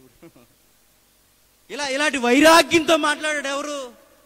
యాకోబు. మీ అమ్మాయి నచ్చింది అన్నాడు. ఆయన పేరు లాభాను. లాభం లేనిదే ఏది ఇచ్చాడు. షరతులు వర్తిస్తాయి మరి అన్నాడట. ఎవరు? ఏ షరతులు? లవ్ కోసం నేను ఏదైనా చేస్తాను. చదువుడు చదవలేదు కానీ చెప్పండి. ఈ సోదుగలు చెప్పి మాట్లాడండి. చదువు ఒకటి లేదు కానీ చెప్పండి. లవ్ కోసం ఏమని ఇలా అన్నోడు చెప్పండి. ఒరే నువ్వు ఐఏఎస్ ప్రిపేర్ అవ్వరని చెప్పండి సార్. ఓ గ్రూప్ 1 జాబ్ కొట్టిరారు. ఏదన్నా చేస్తండి ఈసారి అడగండి. గవర్నమెంట్ ఉద్యోగం కొట్టిరారని చెప్పండి. జీవితంలో మీ పిల్లమోహం చూస్తే ఒట్టుని చెప్పండి. ఆడ వల్ల అవుతుంది. అడిగి చదువా సంజయ్ ఆడికి చెప్పండి. ఆడికి ఏమీ రాదు. ఆడికి ఏమీ రానోడు ఏం చేసుకోవడానికి ఏం క్వాలిఫికేషన్ ఉంది? క్వాలిఫికేషన్ ఏముందంటే చెప్పనా? మనసు ఏముందో చూడండి. ఇలాగే భారీ డైలో ఉంటే నీకన్నా పిహెచ్డి చేసినాడే క్రీస్తుపూర్వం. ఎవరు? క్రీస్తుపూర్వం ఉన్నాడు. ఇలాంటి లవర్ బాయ్ ఆయన మాట్లాడట. చెప్పండి. అమ్మాయి నేను గాఢంగా ప్రేమిస్తున్నాను. మరి షరతులు వర్తిస్తాయి. షరతులేంటి? మీ అమ్మాయి కోసం ఎవరెస్ట్ అయినా ఎక్కి దూకేస్తాను. పాటలు అవి కానీ తెలుగు పాటలు ఎవరెస్ట్ అయినా ఎక్కేస్తాను, ఎడార్లు అయినా నడిచేస్తాను చెప్పండి. ఇంగ్లీష్ సాంగ్ ఈదేస్తాను చెప్పండి. అవి కానీ పాటలు. ఇలాంటి అన్ని వైరాగ్యం ఆయన చెప్పాడట. ఎవరు? యాకోబు. బాధ్యత లేదు కదా, అలాగే మాట్లాడతాడు. తర్వాత సరే మరి ఏం చేయమంటావు? ఏమీ లేదు అల్లుడి జీ, నీకు మాట చెప్తాను. మా ఇంట్లో బాగా మా ఇంట్లో పాడెక్కువ. పాడేంటి అన్నాడు. ఈ అబ్బాయికి ఏమన్నా తెలుసా? పాడంటే నాన్న గొర్రెలు, గాడిదలు, మేకలు, గేదెలు, ఆవులు ఇవి ఉన్నాయి నాన్న. ఉంటే ఏం చేయమంటావు? సెల్ఫీ తీయమంటారా? సెల్ఫీ ఏం కాదు నాన్న, పేడతీ అన్న. ఎవరు? లాబాను గారు. అవును, నా కూతురు నువ్వు చేసుకోవాలి అంటే పేడకాళ్ళు తీస్తావా అన్నాడు. నేను అడుగుతుందండి, ఈ అబ్బాయి రాయల్గా పెరిగాడండి. ఎక్కడ? అలా ఏ పనైనా చేశాడా? కిరాణా స్టోర్కి వెళ్ళాడా? ఏమన్నా తెచ్చాడా? స్కూల్ ఉందా? ఏమన్నా ఉందా? ఏమీ లేదు. ఇంత రాయల్గా సున్నితంగా పెరిగిన చేతులు చాలా మెత్తగా ఉంటాయి. నన్ను అడిగితే యాకోబు అంత చక్కగా సున్నితంగా నీ అబ్బాయి ఇప్పుడు ఇలాంటి గొరికైన పనులు చేయడం, అది ఇలాంటి వాసన కొట్టే పనులు చేయడం అంటే కష్టంగా ఉంటుందా ఉండదా? ఉండదా? కానీ యాకోబుకి లేదంట. ఎందుకో చెప్పనా? యాకోబు దగ్గరికి మనం వెళ్ళి, మీరు పేడకలు తీయడం బ్రదరు రావట్లేదని అడిగితే అంటాడట, రావట్లేదు బ్రదర్ అంటాడట. ఎవరు? యాకోబు. వై అని అడిగితే యాకోబు అంటాడట, నాకు అది పేడలాగా అంతలేదు అంటాడట, అది గొర్రెలాగా అంతలేదు, మేకలాగా అంతలేదు. ఆ గొర్రె నీ గొర్రెలాగా అంటుందా? అది గొర్రెకి, అది నా కళ్ళుతో చూడంటాడు. ఆ గొర్రెలో కూడా ఎవరున్నారట? రాహేలు. పేడ తీసిన రాహేలు, గొర్రె వెళ్ళిన రాహేలు, మేక వచ్చిన రాహేలు, ఆ దొడ్లో ఎక్కడ తిరిగిన రాహేలు రాహేలు రాహేలు రాహేలు, లవ్వు లవ్వు లవ్వు, రాహేలు లవ్వు, రాహేలు రాహేలు రాహేలు. ఈ వైరాగ్యానికి బావుగారికి 7 సంవత్సరాలు 7 రోజుల్లాగా అయిపోయింది.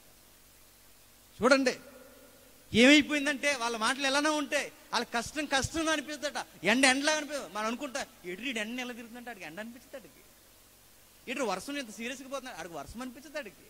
అలా తిరుగుతారు, ఎలా తిరుగుతారు, అలా తిరుగుతారు. యాకోబు కూడా చూడండి అలా పైన కింద పడి ముక్కుతూ ములుగుతూ ఏదోలా ఆనందంగా చేశాడట. ఎందుకంటే కళ్ళ ముందు టార్గెట్ బోర్డులా కనబడుతుంది. ఎవరు? రాహేల్.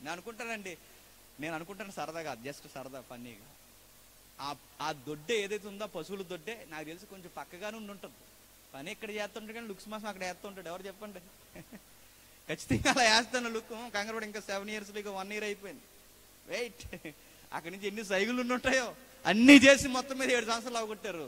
మాంగారు దగ్గర సీరియస్గా వచ్చాడు. మామాజీ మీకు ఒక మాట చెప్పాలి. చెప్పండి. 7 years అయిపోయింది, మొత్తం మీరు ఇచ్చిన గడువంతా నేను పూర్తి చేసేసాను. వెరీ గుడ్ అల్లుడు, మామ దగ్గర అల్లుడు అనిపించావు. మరి ఆలస్యం ఎందుకు ఇంకా? మంచి రోజు చూసి ముహూర్తం పెట్టేశాను అల్లుడిజీ అన్నాడట. ఎవరు? మామ లాభాన్. ఓకే, ఎప్పుడండి? రెడీ అయిపో, రాత్రి నీ పెళ్ళి అన్నాడు. రాత్రిగా? ఎస్. ఎవరైనా పెళ్ళిళ్ళు డే ల్యాంపుల్లో చేసుకుంటారు, ఎవరైనా పెళ్ళి డే చేసుకుంటారు. జీవితంలో గుర్తుండిపోయి పెళ్లి చేస్తున్న అల్లుడు, గుర్తెట్టుకో, నీ పెళ్ళి చీకటిలో పెళ్ళి. ఎందుకు మామాజీ? నేను ఇచ్చే కిక్కెలవడం చూస్తావుగా అన్నాడు. ఎవరు? సరైన మాంగారండి. ఎవరు? యాకోబు గారు. మారడు, లేకపోతే ఇలాంటి సామెతలో ఉన్న మాట చెప్పిన, ఇనుము చేత ఇనుము పదును పెట్టబడును, గరుకులన్నీ అరిగిపోతాయి. యాకోబు దగ్గరకు వచ్చి నీకు నైట్ మ్యారేజ్ అయిపోద్ది అన్నారట. ఈ అబ్బాయి కంగారు. ఎవరికి? నైట్ అయితే ఏంటి, పగలైతే ఏంటి, ఆ రోజు అయితే ఈ రోజు అయితే ఇప్పుడైనా సరే మీ అమ్మాయిని నేను చేసుకోవడానికి రెడీ మామజ్జీ, ఇప్పుడు చేసుకోమంటాను. అంతొద్దల్లుడిజీ, నైట్ కొంత కంగారు పడతాను. నైట్కి రెడీ అయిపోయాడు. రాత్రి పెళ్ళి అయిపోయింది. రాత్రి చీకటిలో పెళ్లి చేసుకున్న అమాయకుడు ప్రపంచంలో ఎవడో ఉన్నాడంటే చెప్పండి, యాకోబు, మన బ్రదరు యాకోబు. చీకట్లో పెళ్ళి. ఎందుకు చీకట్లు అంటే, ఆయన చీకట్లో కూడా రాహేలే గుర్తొస్తుంది. చేసుకున్నాడు, మొత్తం మీద అయిపోయింది. రాత్రి అయిపోయి గుర్తుపెట్టుకోండి. పొద్దున్న లేచాడు, లేయమ్మ అలాగే వెళ్తుంది. రాహేలు రాత్రి నుంచి కనబడలేదు వదిన గారు, అదే మీ చెల్లి ఎక్కడుంది? రాత్రి నుంచి రాహేలు జాడ కనబడలేదు. హలో వదినా నహీ హై వైఫ్, వినబడలేదండి అన్నాడు. ఎవరు? ఎస్, నువ్వు విన్నది కరెక్టే, నువ్వు రాత్రి పెళ్లి చేసుకున్నదే మా చెల్లిని కాదు. ఎస్, నిజమే. మా నాన్న గుర్తుపెట్టుకు, ఆయన పేరు లాభం లేదే ఏది చేయి. సీరియస్కి వెళ్ళిపోయాడు, కాలు ఎగరేసుకుని అడిగాడు, మామ ఇది న్యాయమా అని అన్నాడు. ఎవరిని? ఊరుకోయ్యా అన్నాడు. ఎవరు? లాభం. అసలు ఇది మీ సభ 7 years నన్ను ఇలా చేయించి ఈరోజు రాత్రే చిన్నమ్మాయిని కాకుండా పెద్ద అమ్మాయిని ఇచ్చి పెళ్లి చేస్తారా? ఇది సభ అంటే? సభవే మరి అన్నాడట. ఎవరు? ఎందుకు అని అడిగితే, మాకు ట్రెడిషన్ ఉంది, ఒక ఆచారం ఉంది. ఆచారం ఏంటంటే, పెద్దదానికి ఉందే చిన్నదానికి ఈ ముక్కు ముందు చెప్పాలిగా. నువ్వు ఎక్కడాగో, నువ్వు రాహేల్ అంటున్నావు, నువ్వు పెళ్లి అంటున్నావు. కానీ ఏదైతేనో కమ్యూనికేషన్ గ్యాప్ ఉన్నా కానీ ఒక విషయం మరలా చెప్తున్నాను, రాహేల్ కావాలా అని అడిగాడు. ఆ కూలైపో కావాలి రాహేల్ అన్నాడు. ఎవరు? ఆవిడ పేరు చెప్తే చాలు కూలైపోతాడు. ఎవరు? రాహేల్. ఆ రాహేల్ గారి పేరు. మరి షరతులు వర్తిస్తాయి అన్నాడట. చెప్పండి అన్నాడు సీరియస్గా. మరొక 7 years మరి అన్నాడు. సర్లేండి అన్నాడు. ఎలా అయితేనో రాహేలు కావాలి. 7, 7, 14 పుడుతున్నారు. బాధ్యత పెరుగుతుంది. అందగట్టి రాహేలు మాట్లాడట్లేదు. ఇంట్లో ఒకప్పుడు 25 ఏళ్ళు నా జీవితం ఇది కాదు, అందంగా బతికే నా జీవితం ఇలా అయిపోయింది. మాంతో గొడవ పెట్టుకున్నాను, భార్యల దగ్గర ఏడ్చాడు. ఎండకి ఎండిపోయాను, వానకి తడిచిపోయాను, చలికి వణికిపోయాను, జీవితం కకలావికలం అయిపోయింది. సంపాదిస్తున్నాను అనుకున్నాను. మీ నాన్న వడ్డీల మీద వడ్డీలు వేసి నా జీతాన్ని పలుమార్లు మార్చేశాను. నా జీవితానికి తృప్తి లేదు. ఈ 25 ఏళ్ళు కష్టపడ్డాను. పిల్లల వలన సుఖం లేదు, భార్య వలన సుఖం లేదు, మామ వలన సుఖం లేదు. నా జీవితంలో సరైన నిర్ణయం. ఎక్కడికి వచ్చాను మరలా నేను అక్కడికే వెళ్ళిపోవాలని నిర్ణయం. మూట ముళ్ళు సర్దేశాడు, భార్యని తీసుకున్నాడు, పిల్లల్ని ఎంట పెట్టుకున్నాడు, గొడ్డు గోద అన్ని పోగేసుకున్నాడు, మనుషుల్ని వచ్చేయమన్నాడు. ఆస్తులు ఉన్న తృప్తి లేకుండా పోయింది. ఏ నది దాటి వచ్చాడు ఆ నది ఒడ్డుని దిగిపోయాడు, ఆగిపోయాడు. ఎందుకంటే దేవుడు కావాలి. 25 ఏళ్ల నుంచి కత్తి నూరుతున్నాడట. ఎవరు? వెనక మామగారు తౌరుకు వస్తున్నాడట. చెప్పా చేయకుండా వెళ్ళిపోతాడు. వెనక మామ వస్తున్నాడు, ఎదర అన్న వస్తున్నాడు. జీవితంలో కుదురు లేదు, తృప్తి లేదు. ఎందుకొచ్చిన జీవితం అని నది ఒడ్డిన ఆగిపోయి దేవుని ప్రార్థన చేస్తాడు. హోషేయ 12:4 మగసిరిగల మగాడు ఏడ్చాడు. మగసిరిగల మగాడు ఏడుస్తూ అన్నాడు, దేవా దేవా, నా జీవితానికి తృప్తి లేదు, నా జీవితానికి ఆనందం లేదు, నా జీవితానికి సరి అయిన ఓదార్పు లేదు. ఎటు పోతుందో నాకేమీ అర్థమవుతుంది. ప్లీజ్, నా జీవితానికి మీనింగ్ దొరకాలి అంటే, నా జీవితానికి తృప్తి దొరకాలి అంటే నువ్వు కలగ చేసుకుంటే నా జీవితానికి తృప్తి దొరుకుతుంది. నన్ను దీవిస్తే కానీ ఇక్కడి నుంచి ఓ మాట అడుగుతాను. ఈ దీవెన కొరకే నాన్న మోసం చేశాడు, ఈ దీవెన కొరకే అన్నయ్యని మోసం చేశాడు, ఈ దీవెనలు పొందాలనే అడ్డగోలుగా ఎదిగిపోవాలని మామనే మోసం చేయాలని చివరికి మోసపోయాడు. పలుమార్లు మోసపోయాడు. జీవితంలో తినగోడని దెబ్బలు తినేశాడు. ఇప్పుడు అర్థమవుతుంది, జీవితంలో ఆస్తులున్నా, ఐశ్వర్యాలున్నా, ఎన్నున్నా, మనుషులున్నా, దేవుడు సెలవు లేకపోతే మన జీవితానికి తృప్తి లేదు. అప్పుడు ప్రార్థన, దేవా ప్లీజ్ నన్ను దీవిస్తే కానీ వెళ్ళడానికి. దేవుడు అన్నాడు, నీ పేరేంటి, నీ పేరేంటి అని అడుగుతాను. దేవునికి యాకోబు పేరు యాకోబు అని తెలుసా? తెలియదు. మరి తెలిసినా ఎందుకు అడుగుతున్నాడు? మన దేవుడితో వచ్చిన గొడవ ఏంటి చెప్పా? ఆయన తెలిసే అడుగుతాడు. ఎందుకో చెప్పనా? ఒప్పుకోవాలి. ఆ రోజు ఆదాము పండు తెంచి పొదల చాటున దాక్కున్నాడని దేవునికి తెలుసు. ఆయన వచ్చి అడుగుతున్నాడు, ఆదాము ఎక్కడున్నావు? కయ్యేను తన తమ్ముడిని చంపేశాడని తెలుసు. అయినా కయ్యేను అడుగుతున్నాడు, నీ తమ్ముడు ఎక్కడున్నాడు? యాకోబు పేరు యాకోబు అని తెలుసు. దేవుడు అడుగుతున్నాడు, యాకోబు అనే పేరు అడుగుతున్నాడు దేవుడు, నీ పేరు ఏంటి? మాట చెప్పనా? యాకోబు అనే పేరుకి అర్థం మోసగా. యాకోబు ఏడుస్తూ అన్నాడు, ఇదే ప్రశ్న 25 ఏళ్ల క్రితం మా నాన్న అడిగాడు. నీ పేరేంటి అని అడిగితే నా పేరు యాషావు. అదే ప్రశ్న ఇప్పుడు ఈ తండ్రి అడుగుతాడు, నీ పేరు?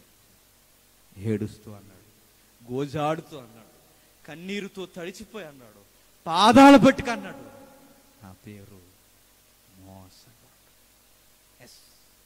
25 ఏళ్ల క్రితం మా నాన్న మోసం చేశాను, మా అన్నయ్యని మోసం చేశాను, మా మామ వాళ్ళని మోసపోయాను, అడ్డంగా సంపాదించి ఎదిగిపోవాలనుకున్నాను, నేనే చిదిగిపోయాను. ప్రభువా నా పేరు మోసగాడు. దేవుడు నచ్చేశాడు. తుంటే ఎమికి ఎరగొట్టి ఒక గుర్తుని పెట్టి దేవుడు అన్నాడు, నిన్నెవరన్నారు మోసగాడు? నా ఎదుట ఒప్పుకున్నవారు మోసగాళ్ళు. ఈ రోజు నుంచి నీ పేరు ఇశ్రాయేలు. ఈ రోజు నుంచి నువ్వు మోసగాడు కాదు, నీ పేరు ఇశ్రాయేలు. నువ్వు దేవుని కుమారుడు. మారిపోయింది జీవితం. ఎప్పుడైతే మారిపోయిందో దేవుని దగ్గరకు వచ్చి ఆ ఆనందాన్ని తట్టుకోలేక అడుగుతున్నాడు, దేవుడితో మాట్లాడుకుంటున్నాడు, ఏడుస్తున్నాడు, చాలు ఇది చాలు.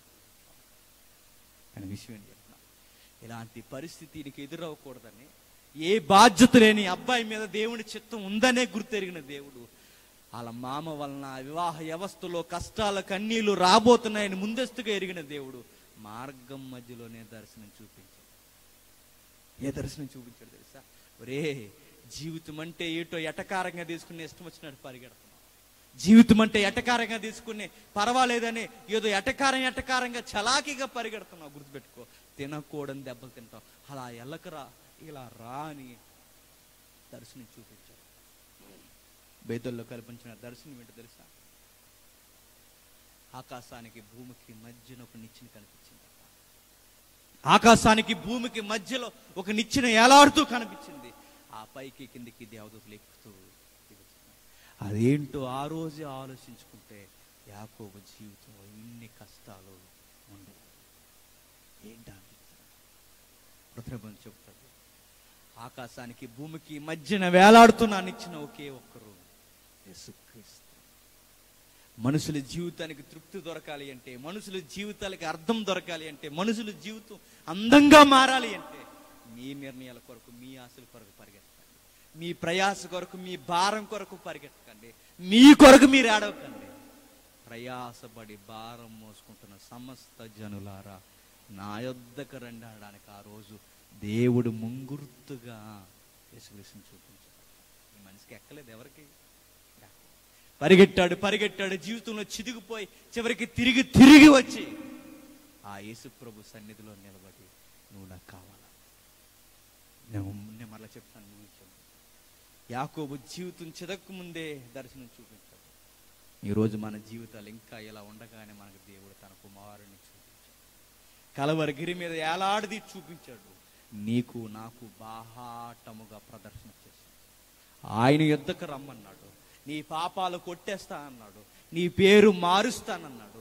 ఆయన దగ్గరికి వస్తే, ఆయన రాజ్యాన్ని, నీతిని ఎదిగితే నీకు కావలసినవన్నీ అనుగ్రహిస్తా అన్నాడు. ఆయన రాజ్యంలో హక్కుదారులుగా ఉండమన్నాడు. ఆయన రక్తంలో పాపాలు కడిగేసుకోమన్నాడు. మనకు మిగిలిపోయిన వార్తని చెప్పిన, ఇప్పటికే మీ జీవితాల్లో భయాలు ఉంటాయి, ఇప్పటికే మీ జీవితాల్లో బాధలు ఉంటాయి, ఇప్పటికే మీ జీవితంలో ఇక్కడ మీనింగ్ దొరకకుండా మీరు పరిగెడితే కలవరిగిరి దగ్గరికి రండి. ఆయన వైపు చూడండి. మీ కొరకు దిగిపోయిచ్చిన ఆ మధ్యవర్తి అయిన నిచ్చెన వైపు మీరు చూడండి. ఆయనకి మీదిగా ఎలా ఎక్కాలో నేర్చుకోండి. ఆయన దగ్గరకు వచ్చి నేర్చుకోండి. ఈ భూమి శాశ్వతమైనది కాదని, ఈ భూమి మీద మనుషులు శాశ్వతమైన వారు కాదని, ఇక్కడ సరి అయిన తృప్తి లేదని, అక్కడికి వెళ్ళిపోవాలని మెస్సయ్య దగ్గరికి జీవితాలకు అర్థాలు దొరుకుతాయి. యాకోబు చూపించాడు. అర్థమయ్యేసరికి ఆలస్యం అయిపోయింది అని చెప్పాడు మలాకి. ప్రజలు అడుగుతున్నారు, నువ్వు మమ్మల్ని ఏం ప్రేమించావు అని వాళ్ళు అడుగుతున్నారు. వాళ్ళకి చెప్పు. యాకోబుని ప్రేమించావు. ఎందుకు యాకోబుని ప్రేమించావు? ఒకే ఒక్క ఆన్సర్, వాడు మారాడు కనుక ప్రేమించావు. వాడు మారుతాడని తెలుసు కనుకే ముందే చెప్పాను. వారు కీడైనను మేలైనను చేయక మునిపే భవిష్యత్ తిరిగిన వాడిగా చెప్పాను, నాకు యాకోబే కావాలి. ఆ రోజు మలాకీకి, ఇశ్రాయేలుకి చెప్తున్న మాట ఏంటి చెప్పినా, మారితే మిమ్మల్ని కూడా నేను ప్రేమిస్తాను. మీ బలులను మార్చండి, మీ కోరికలను మార్చండి, మీ వివాహ వ్యవస్థలు మార్చండి, మీ స్వనిర్ణయాలు మార్చండి, మీ లంచాల బుద్ధి మార్చుకోండి. మీరు మారితే భయంకరమైన మోసగాడైన యాకోబుని ప్రేమించిన నేను మారితే మిమ్మల్ని కూడా ప్రేమిస్తాను. ఆ రోజు వాళ్ళకే కాదు, నీకు నాకు కూడా చెప్తాను, మారండి. మీ తల్లిదండ్రులకు ఇరువురు ఒక నిర్ణయానికి రండి. దేవుడు మన బిడ్డల పట్ల, మన కుటుంబం పట్ల ఏ సంకల్పం ఉందో ఒక్కసారి కూర్చొని ఆలోచించుకోండి. దేవుడు మనకి ఏమి ఇవ్వాలనుకుంటున్నాడో ఒకసారి నిర్ణయం తీసుకోండి. ఏం చేయాలో ఆలోచించండి. మానకుండా వారం దేవుని సన్నిధి వచ్చి సిలువను గూర్చిన వార్త ఎక్కించుకుని గొడవ. చర్చి మానకండి దయచేసి. దేవుని సన్నిధికి రండి కుటుంబ సమేతంగా. ఆయన సన్నిధి దగ్గర వచ్చి ఏడవండి. యాకోబు వలె పాపాల కొరకు ఏడుద్దాం, మన వక్ర బుద్ధి కొరకు ఏడుద్దాం. ఆయన దగ్గర వచ్చి బతిమలాడుతున్నాం, దేవా నీ వాగ్దానాలు, నీ సన్నిధి, నీ తోడు మాకు కావాలి. మా ఆస్తులు మాకు తృప్తినివ్వలేవు, మా మనుషులు మాకు తృప్తినివ్వలేవు, నువ్వు ఉంటే మాకు చాలు, మా దగ్గరికి రా అని దేవుణ్ణి అడుగుతాం. ఆయన వైపు చూసి ఏడ్చిన వారిని మరిచే దేవుడు ఆయన ఆయన్ని కావాలనుకున్న వారు వదిలే దేవుడు కూడా అయినా కాదు. మనం అడక్కపోయినా ఈ భూమి మీదకి మన కోసం వచ్చిన మన అక్కరెరిగిన దేవుడు, మనం నమ్మిన దేవుడు. మనం అడక్కపోయినా మన బాధ ఏంటో అర్థం చేసుకున్న దేవుడు మన దేవుడు. అడక్కపోయినా వచ్చిన వాడు మన దేవుడైతే ఇక అడిగితే ఆయన అస్సలు ఆగడుగాక. అడగండి. వర్తమానం అయిన తర్వాత ఇంటికి వెళ్ళి అడగండి. మోకాళ్ళు చేసి అడగండి, దేవా మా ఇంటికి రా, మా జీవితాల్లోకి రా, మా కుటుంబాల్లోకి రా, నీ చిత్తాన్ని మాకు తెలియచేయి, నీ వాగ్దానాలు మాకు అనుగ్రహించని అడగండి. ఖచ్చితంగా ఆయన అనుగ్రహించును కాక.